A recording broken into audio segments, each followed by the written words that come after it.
Police crackdown in Tehran in supposed show of power.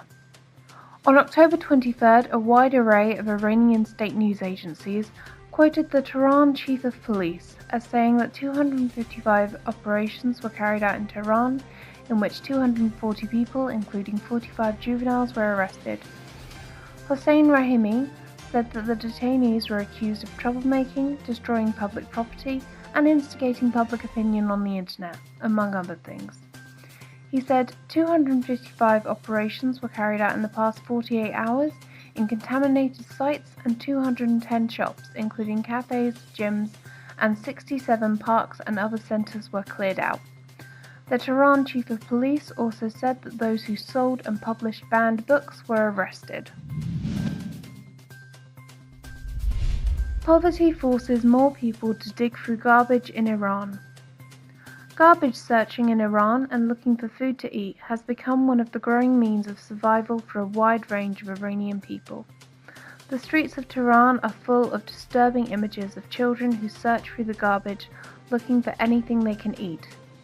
Users of Iranian cyberspace make and share photos and videos from many of the horrible scenes, images that are only a glimpse of the depth of the catastrophe that is happening in Iran.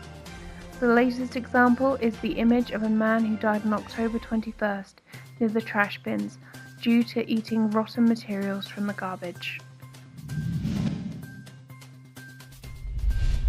Agricultural lands around Tehran contaminated with heavy metals.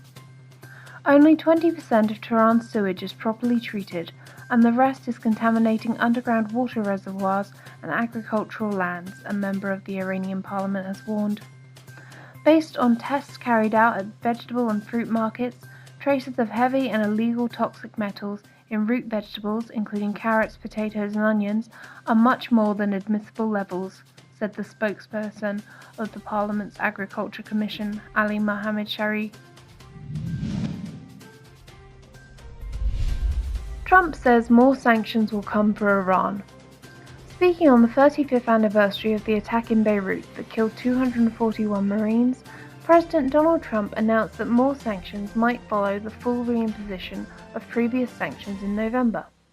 He said, "On November 5th, all US sanctions against Iran, lifted by the nuclear deal, will be back in full force, and they will be followed up with even more sanctions to address the full range of Iran's malign conduct. We will not allow the world's leading sponsor of terror to develop the world's deadliest weapons." UN investigating whether Iran supplied weapons seized by US Navy near Yemen.